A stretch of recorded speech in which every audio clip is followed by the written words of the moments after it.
एक भक्त कहता है भगवान से कि प्रभु कि मुख सोख गया यदि, कि मुख सोख गया यदि रोते हुए, तो फिर अमृत पान कराया तो क्या। भव सागर में यदि डूब गए,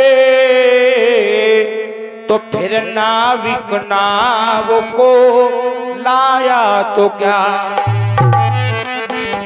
जब प्राण ही नहीं रहे इस तन में, तो प्रभु आकर दरोसो दिखाया तो क्या। और ये तीनों पर नाथ, ये तीनों पर नाथ दया न करी, तो फिर दीनानाथ कहाया तो क्या। फिर दीनानाथ कहाया तो क्या। भक्त ये कहता है कि हे प्रभु, अगर तू इस संसार का मालिक है तो हे प्रभु हम भक्तों पर आप अपनी कृपा को बनाएं। क्योंकि सुखदेव जी महाराज परीक्षित को अनन्य भाव से भगवान की कथाएं श्रवण करा रहे थे। सुखदेव जी ने कहा हे राजन, ये जीवन हमको और आपको बड़े भाग्य के साथ में मिला है। गोस्वामी तुलसीदास जी ने रामचरितमानस में लिखा कि बड़े भाग मानुष तन पावा, और सुर दुर्लभ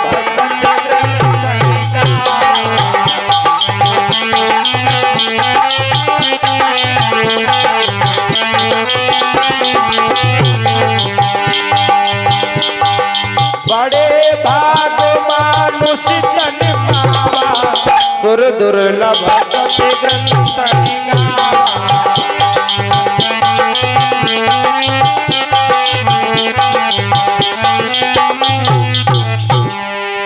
ये मानव का जीवन हमको और आपको बड़े भाग के साथ में मिला है। इस मानव के जीवन को पाने के लिए देवता लोग भी लालायित रहते हैं कि हमें भी ये मानव का जीवन मिल जाए और मानव बन करके हम इस मृत्यु लोक में जाएं। क्योंकि गोस्वामी तुलसीदास जी ने लिखा कि बड़े भाग मानुष तन पावा, और सुर दुर्लभ सत्य ग्रंथन गावा। वो ये भी लिख सकते थे कि बड़े भाग बकरी तन पावा, हैं? बड़े भाग बैल तन पावा। उनके भी तो जान होती है, उनके बारे में लिख सकते थे, लेकिन इंसान के लिए क्यों लिखा कि बड़े भाग मानुष तन पावा। क्योंकि श्लोक कहता है इच्छुर विकाराय मते कविनाम गवा मृसम बालकम भास्रंचे योक्ति कटाक्षम तांबूल पानम एतेन पदार्थेन बसंत स्वर्गा। कुछ ऐसी 6 वस्तुएं इस मृतलोक में पाई जाती हैं जो स्वर्ग में भी नहीं मिलती हैं, और उन 6 वस्तुओं का आनंद केवल मानव ही लेता है। वो श्लोक कहता है इच्छुर, इच्छुर किसे कहते हैं? इच्छुर माने होता है गन्ना, और उस गन्ने के जो रस निकलता है, गन्ने के रस से अनेक प्रकार की मिठाइयां तैयार हो जाती हैं उसी गन्ने से ही। और जब अनेक प्रकार की मिठाइयां तैयार होती हैं, उन्हीं मिठाइयों को लेकर के हम भगवान के चरणों में जाकर के समर्पित करते हैं। लेकिन वहां पर क्या भगवान खाते हैं? किसने देखा कि भगवान खा रहे हैं? किसी ने नहीं देखा होगा। वहां पर केवल भगवान आपके भाव को खाएंगे। क्या आप आए मेरे दरबार में, क्या भाव लेकर आए हैं, किस भाव से मेरे दरबार पर आप उपस्थित हुए हैं।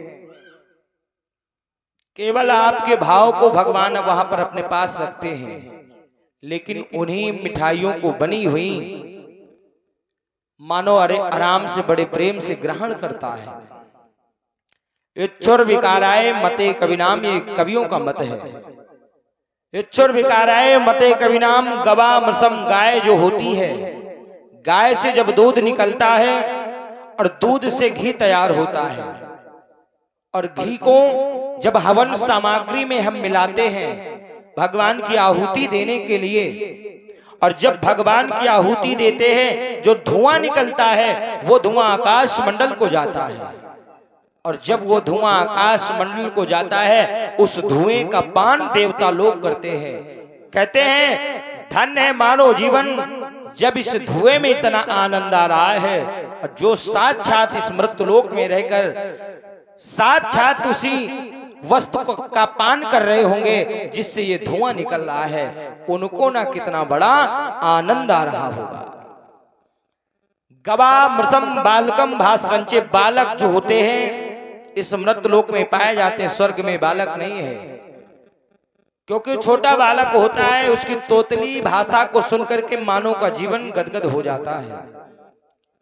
बालकम भास्रंते योक्ति कटाक्षम, स्त्रियां इस मर्त्यलोक में स्त्रियां हैं, वहां स्वर्ग में स्त्री नहीं, वहां तो अप्सराएं हैं, इधर गई उधर गई निकल गई।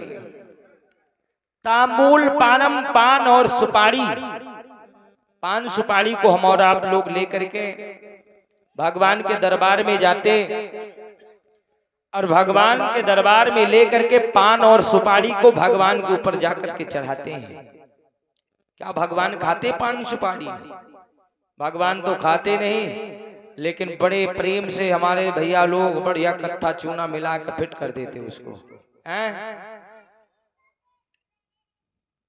तामूल पानम एतेन पदार्थेन बसंत स्वर्गा, ये 6 वस्तुएं ऐसी हैं जिसका आनंद केवल मानव ही लेता है, और ये 6 वस्तुएं स्वर्ग में भी मौजूद नहीं है। इसलिए गोस्वामी तुलसीदास जी ने लिखा कि बड़े भाग मानुष तन पावा, ये मानव का जीवन हमको और आपको बार बार मिलने वाला नहीं है।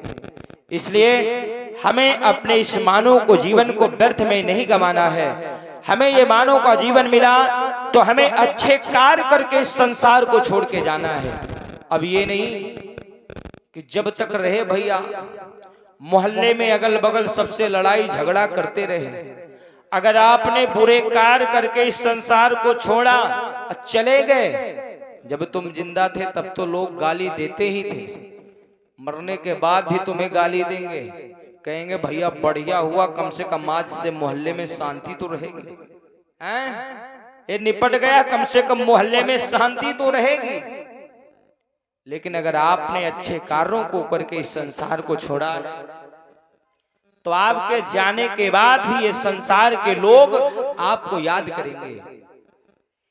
इसी संसार में एक से बड़े एक राजा धनुर्धर हुए जिनका इतना नाम नहीं आया, लेकिन एक महाराज परीक्षित ऐसे हस्तिनापुर के राजा थे जिनका नाम पूरे भागवत पुराण में वेद व्यास जी ने दर्शाया है। क्यों लिखा?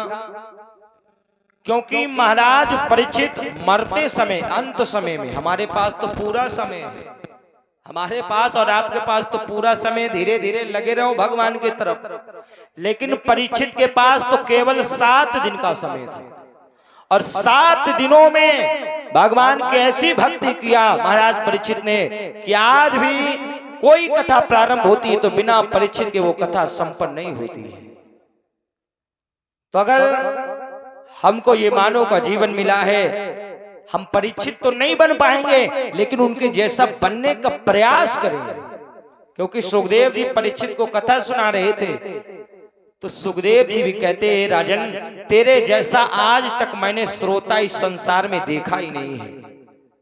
क्योंकि महाराज परीक्षित एक ही स्थान पर बैठ करके कथा को सुन रहे थे। आप लोग घंटा 2 घंटा में थक जाते हो, कहते हो अब नींद ला रही है घर चलो, लेकिन महाराज परीक्षित 7 दिन एक जगह पर जगह को छोड़ा ही नहीं था, एक ही जगह पर बैठकर भगवान की अमृतमयी कथा को श्रवण कर लिया। क्योंकि जानते हैं कि वैसे भी अब मुझे तो मर ही जाना है 7 दिन बाद, लेकिन अब मैं इन 7 दिनों को ऐसे व्यर्थ में नहीं गंवाऊंगा। तो ये मानव का जीवन हमको और आपको बड़े भाग्य के साथ प्राप्त हुआ है। इसे बड़े प्रेम से ही इस संसार में रहकर अपने जीवन को व्यतीत करना है। क्योंकि किसी कवि ने लिखा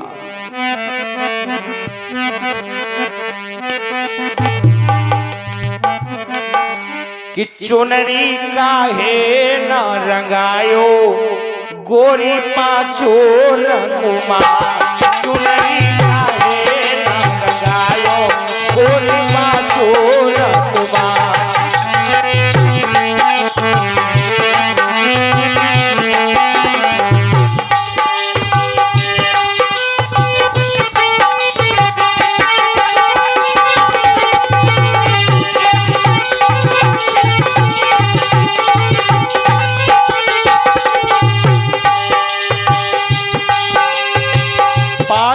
रंगमा ए भैया पाँचों रंगमा चुनरी चुनरी चुनरी काहे न रंगायो गोरी पाँचों रंगमा।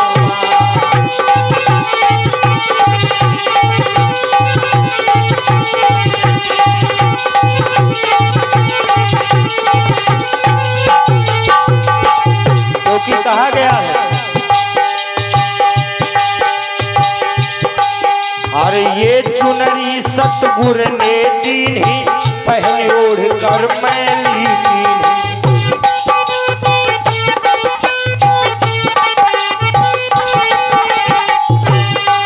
क्योंकि ये वाली चुनरी की बात नहीं कर रहे हैं जो आप पहन के घूमती हो।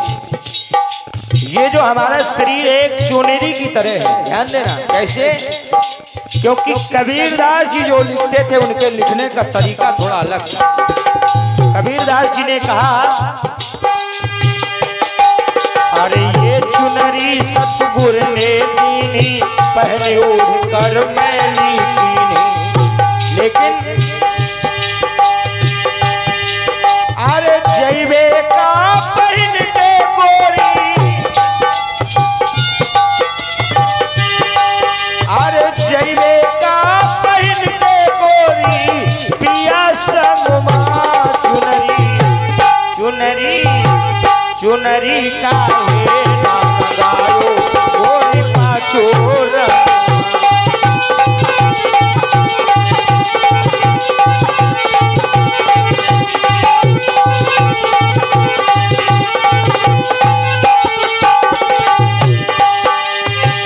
पाँचों रंगमा ए भैया पाँचों रंगमा चुनरी चुनरी चुनरी काहे न रंगायो गोरी पाँचों रंगमा।